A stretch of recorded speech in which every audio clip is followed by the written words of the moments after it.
देवेंद्रजी फडणवीस साहेब यांना मी विनंती करतो. छत्रपती शिवाजी महाराज की, धर्मवीर छत्रपती संभाजी महाराज की जय भवानी, जय भवानी. हिंदवी स्वराज्याचे सरसंस्थापक छत्रपती शिवरायांना मानाचा मुजरा करतो. भारतीय राज्यघटनेचे शिल्पकार भारतरत्न डॉक्टर बाबासाहेब आंबेडकर यांना मानवंदना अर्पित करतो.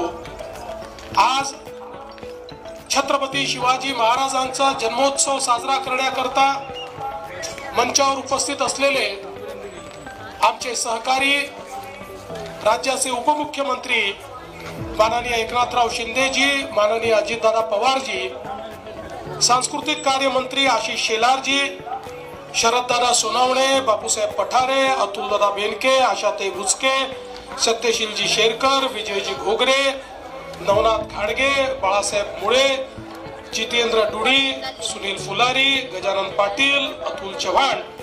ज्यांना पुरस्कार मिळाला ते बाळासाहेब दांगट, डॉक्टर अमोल डुमरे, जालिंदर कोरडे, रामभाऊ पाडमोडे, राजाभाऊ पाडमोडे. या ठिकाणी उपस्थित तमाम शिवप्रेमी भगिनी आणि बंधूंनो, आज सर्वप्रथम जगभरातील शिवप्रेमींना छत्रपती शिवरायांच्या जन्मोत्सवाच्या मी मनापासून शुभेच्छा देतो. खरं म्हणजे आजपासून 5 वर्षांनी छत्रपती शिवरायांचा 400वा जन्मोत्सव आपण साजरा करणार आहोत आणि त्या निमित्ताने आपण या शिवनेरीवर आल्यानंतर इथल्या मातीमध्ये आपल्याला स्वराज्याची जी स्फूर्ती मिळते, स्वराज्याचं जे तेज मिळतं, ते तेज घेऊन महाराष्ट्राची सेवा करण्याकरता आम्ही सर्व लोक या ठिकाणी येत असतो.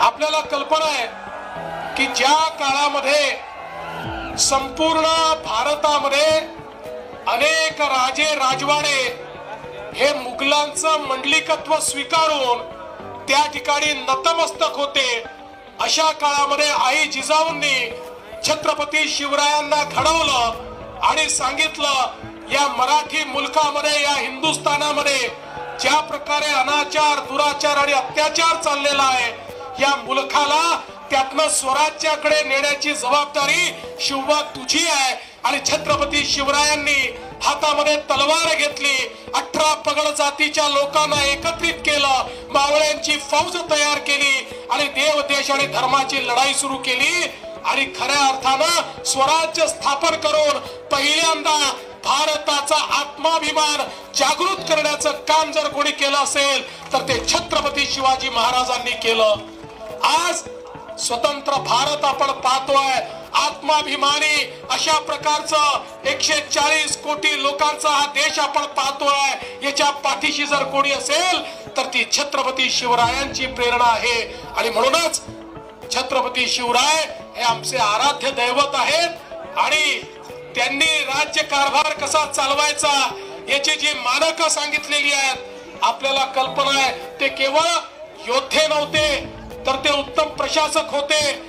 पर्यावरण असेल, जलसंवर्धन असेल, जंगल संवर्धन असेल, या ठिकाणी वेगवेगळ्या प्रकारचं व्यवस्थापन असेल, या सगळ्या व्यवस्थापन शास्त्राचे गुरु हे छत्रपती शिवराय होते आणि म्हणून ते आदर्श राजा होते आणि म्हणून त्यांना जाणता राजा आपण म्हणतो, त्यांना श्रीमंत योगी म्हणतो. कारण या छत्रपती शिवरायांनी, आपल्या राजांनी स्वतः करता काहीच केलं नाही, आपलं संपूर्ण आयुष्य हे रयतेच्या कामी लावलं आणि म्हणूनच खऱ्या अर्थानं या श्रीमंत योगी अशा आमच्या राजाची आठवण आपण ठेवतो. आज या निमित्ताने मी जास्त बोलणार नाही, पण एवढंच सांगतो की छत्रपती शिवरायांचे किल्ले हे आमच्या करता कुठल्याही मंदिरापेक्षा मोठे आहेत आणि म्हणून या किल्ल्यांचं संवर्धन झालं पाहिजे. या दृष्टीनं सातत्याने आपण काम करतोय, त्यातल्या अडचणी आपण दूर करतोय.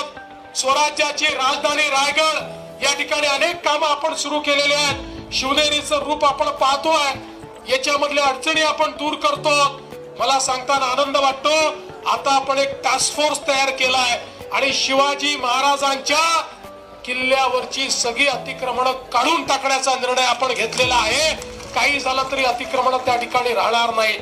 यासोबत ज्याचा उल्लेख माननीय शिंदे साहेबांनी केला, देशाचे प्रधानमंत्री माननीय नरेंद्र मोदीजी यांनी युनेस्कोची एक कॉम्पिटिशन होते, त्या कॉम्पिटिशनच्या माध्यमातून ते जगातले वारसा स्थळ हे त्या ठिकाणी नेमतात, ज्याला जागतिक वारसा म्हटलं जातं. अशा कॉम्पिटिशन मध्ये भारताच्या वतीनं माननीय मोदीजींनी छत्रपती शिवाजी महाराजांचे 12 किल्ले हे त्या ठिकाणी नॉमिनेट केलेले आहेत. आणि आता आमचे सांस्कृतिक मंत्री आशिष शेलारजींच्या नेतृत्वात पुढच्या आठवड्यामध्ये युनेस्कोच्या संपूर्ण टीम समोर जगातले वेगवेगळे देश प्रेझेंटेशन करणार आहेत. ते भारताचं प्रेझेंटेशन म्हणजे छत्रपती शिवरायांचे किल्ले हे कसे स्थापत्य शास्त्राचा उत्तम नमुना आहे, हे कसे जलसंवर्धनाचा उत्तम नमुना आहे, हे कसे पर्यावरण संवर्धनाचा उत्तम नमुना आहे, या संदर्भातलं सगळं प्रेझेंटेशन हे त्या ठिकाणी आशिषजींच्या नेतृत्वात पॅरिस मध्ये त्यांच्या महासभेपुढे त्या ठिकाणी सादर होणार आहे. आणि मला विश्वास आहे की छत्रपती शिवरायांचे हे किल्ले जागतिक वारसा बनतील आणि जगातले लोक हे किल्ले पाहण्याकरता या ठिकाणी येतील. या निमित्ताने मी शरद दादा तुम्हाला आणि सर्वांना सांगू इच्छितो की जे मुद्दे तुम्ही मांडलेले आहेत ते महत्वाचे आहेत. दाऱ्या घाटापासनं तर या शिवनेरी परिसराच्या विकासापर्यंत ही सर्व ज्या आपण मागण्या केलेल्या आहेत, आम्ही तिघही या ठिकाणी आहोत. आम्ही तिघही या ठिकाणी शासक नाही आहोत, आम्ही छत्रपतींचे मावळे आहोत, आम्ही सेवक आहोत. त्यामुळे छत्रपतीचे सेवक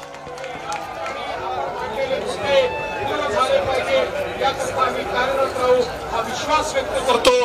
पुन्हा एकदा चारही पुरस्कर्त्यांचं मनापासून स्वागत करतो, अभिनंदन करतो आणि संपूर्ण जगातील शिवप्रेमींना छत्रपती शिवरायांच्या जयंतीच्या शुभेच्छा देऊन माझं बोलणं संपवतो. धन्यवाद. जय हिंद, जय महाराष्ट्र, जय शिवराय. धन्यवाद. आणि यानंतर नवीन घडामोडी पाहण्यासाठी आजच आम्ही मुंबईकर 24 तासला लाईक करा, सबस्क्राईब करा आणि अपडेट रहा.